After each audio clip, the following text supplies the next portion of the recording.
Hey everyone, it's Susan Pierce Thompson and welcome to the weekly vlog. All right, so I want to talk this week about a notion called harm reduction. And I'm not really trained in this field. In the field I'm about to talk about, like social work. I'm not a social worker. But one of my best friends in the world is. And we were talking about addiction and food addiction one day. This was years ago. And she just started a job at a hospital. And in particular, one of her roles was helping underprivileged people who were maybe immigrants and didn't speak English and had major health conditions, helping them get to doctors and help translate for them and make sure that they got the services they needed. And she was experiencing the treatment of diabetes in our culture. Like, you know, they would be diagnosed with diabetes and the whole appointment would be focused on helping them inject themselves with insulin when they ate and take glucose tabs if their, sugar tablets, if their blood sugar dropped down. And she's like, that's all they talked about. They never said like, be sure to eat healthfully, like none of that. So we were commiserating and we were talking about, she brought up the issue of harm reduction. And I remember at the time my back bristled because like I'm a bright liner. I'm a big fan of abstinence. I'm not a big fan of harm reduction because I think addiction is in play. And in general, I would rather someone quit than try to like think, well, how can I just make this less bad? You know what I mean? But anyway, fast forward a couple years, and as I talked about in a recent vlog, I recently celebrated 15 years of eating the Bright Line Eating Way, no sugar, no flour, weighing and measuring my food, eating only at mealtime. And, it hasn't been a perfect 15 years of consecutive squeaky clean bright lines, but I've been doing it. And, well over 5,000 days of immaculate bright lines, writing down what I'm going to eat the night before, and then the next day eating only and exactly that. And so this sort of 15-year anniversary has kind of put me into a state of reflection. I've been thinking about a lot of stuff really deeply lately, and my lines have been immaculate here for quite a stretch. Just feeling really solid with automaticity and feeling really healthy, exercising every morning, 6 mornings a week, not every morning, but, meditating every morning and just feeling really like in my Bright Line Eating groove. Like I'm like in the groove. But a while back I wasn't, and I was struggling with my bright lines. I just come off of a wicked stretch of traveling, and I was on my weekly mastermind call. Once a week I get together with my magnificent mastermind mavens. In Bright Line Eating we do mastermind groups. We teach people about this in the boot camp. There's a little blurb about it in my book.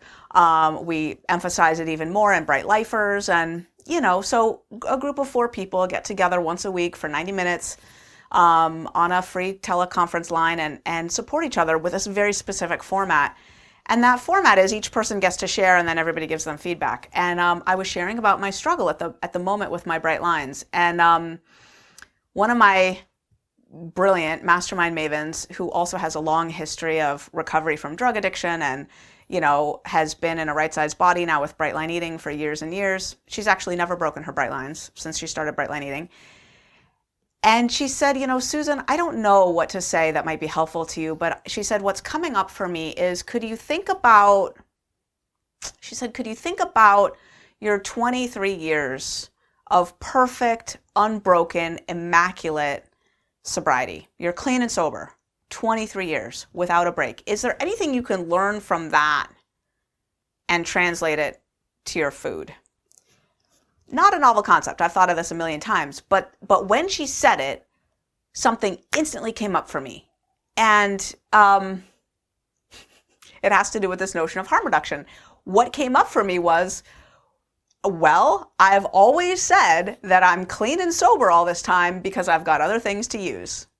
And it's kind of a joke, right? It's kind of tongue in cheek, but it's like, look, yeah, I'm clean and sober from drugs and alcohol, but, once in a blue moon, I'll pick up, food, cigarettes, caffeine, men, blah, blah, blah, blah, blah, right? Like, a late night game of Cards Against Humanity, I'll go out and shoot pool until 2 a.m.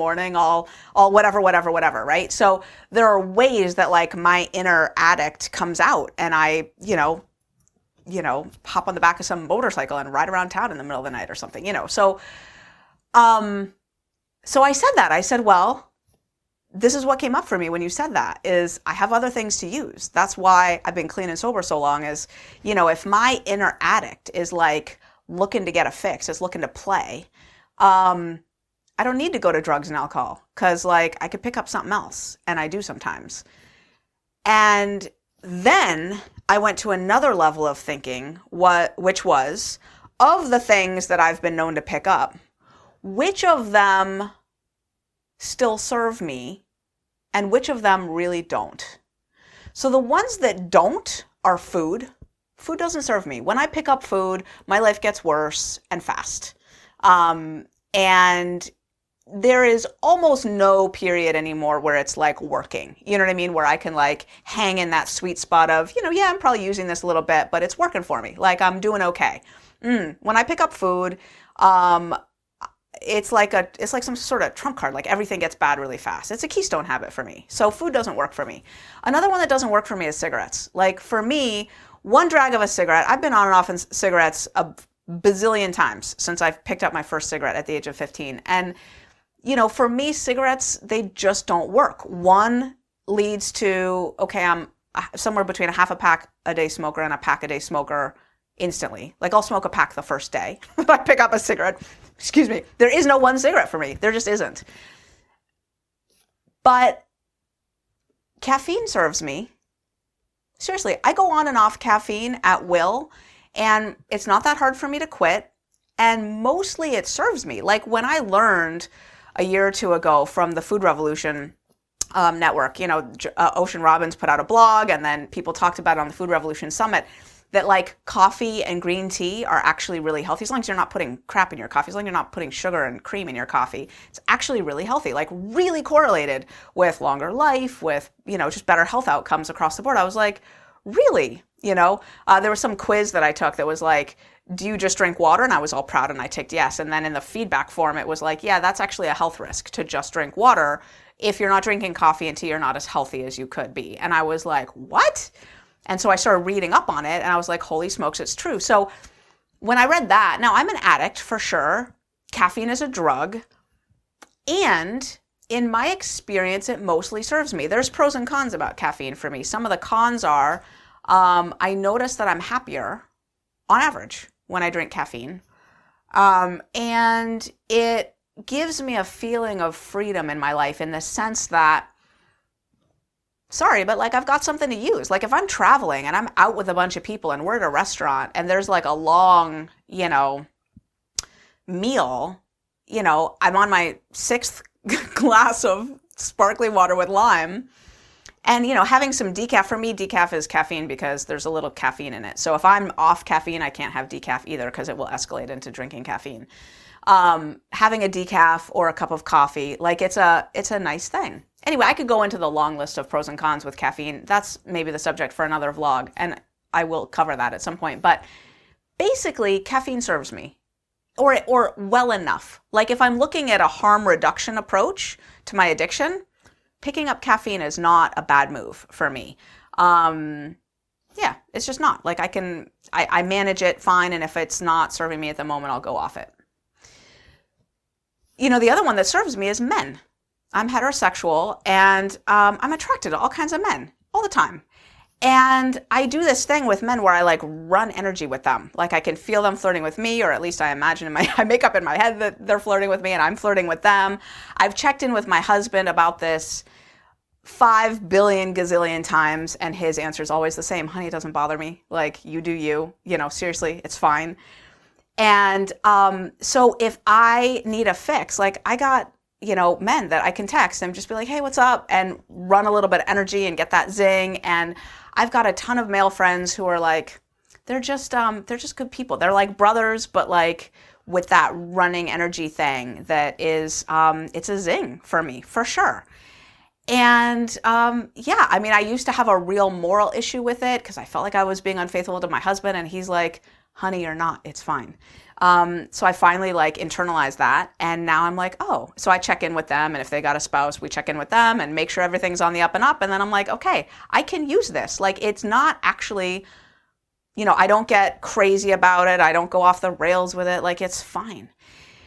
And so I was thinking like, okay, I have these two things that I can use, caffeine and men. And what I've realized is since I had that thought, which was a while ago, and my lines have been squeaky clean bright since then, including then and since then, I've had several instances where I was feeling emotional stress, I was feeling pressure, I was feeling wrung out, like maybe I didn't get enough sleep the night before, and my saboteur was starting to like thump on me, like, and I'm going to the grocery store and it's starting to propose that maybe I should eat something or, whatever. And I switched the thought around to, well, I could use caffeine or men. And I think in most of those cases, I've gotten myself a cup of black decaffeinated coffee. And again, which for me counts as caffeine because, yeah. And I was fine. The thought went away and I went on my merry way. And so I guess for me, I just want to share that this harm mitigation approach, this like think about, this idea of harm reduction, and in the suite of things there are to use, do you have any that actually serve you? So exercise would be another one. Does exercise serve you? Maybe that would be a thing to use in a clutch moment. You know what I mean? Just saying. There's all kinds of other things that I can do that I wouldn't call using that are ways of turning that around too. My favorite go-to always and forever is to make a phone call. I've just got a million gazillion people that I call. My inner circle is so large. The number of people, you can probably tell by my vlogs, which are pretty intimate, right? The number of people that I can be real with on this planet is really big. And so I have people that I can call and just get real with on a moment's notice. So that's not using, that's connecting, that's getting support. And that's what I do mostly. But I find that my addict, the part of me, I guess it's like the rebellious teenager part. It really does want expression sometimes. And since I've been clear about the things that I use that don't serve me, which are food and cigarettes, of course, drugs, alcohol, long since gone. But, in recent memory, not going back to Susan Pierce Thompson Paleolithic times, like in more recent memory, food and cigarettes, they don't serve me. Caffeine and men do. And so, or they can, I'm an addict, so I'm always going to have to keep an eye on things. But so anyway, I just wanted to share that in case it might be helpful to kind of go through that little thought analysis with yourself. I will say that I have had times in my life where I've gotten really ascetic, like I've gotten really pure, and I refuse to use anything. On principle, really. Like, I'm an addict and I don't use. And there have been years in my recovery journey where that approach has served me. So if you're in that spot, I just want to be clear that I am not suggesting that you go find something to use. Do you hear me? I'm not suggesting that you go find something to use. This is rather a concept that if you find that you're already using things, it might be helpful to get clear about, of the array of options, which ones are most harmful for you and which ones can you kind of get away with on occasion, and, sort of doing some triage. That's all I'm saying. It's been working for me lately. And just for the record, in the last few months since I've been thinking this way, I feel like I'm standing in my highest self always. Like, I'm fine. So, and as much, I'm human, and as much as any of us are fine, right? I mean, that's kind of a cocky thing to say, but like, I guess for me at the moment, using what I'm using isn't hurting me. It doesn't feel like that. I don't think it's hurting anybody else either. Like, I'm in a really good spot. So, I just wanted to throw that out there, that suddenly the notion of harm reduction has new meaning for me in my life. I used to reject it, but now I'm kind of thinking that it has a role. So for better or for worse, take what you like and leave the rest. You don't have to put any stock in this, and you certainly don't have to go out and use if you're not using now. But yeah, just thought I'd share. And that's the weekly vlog. I'll see you next week.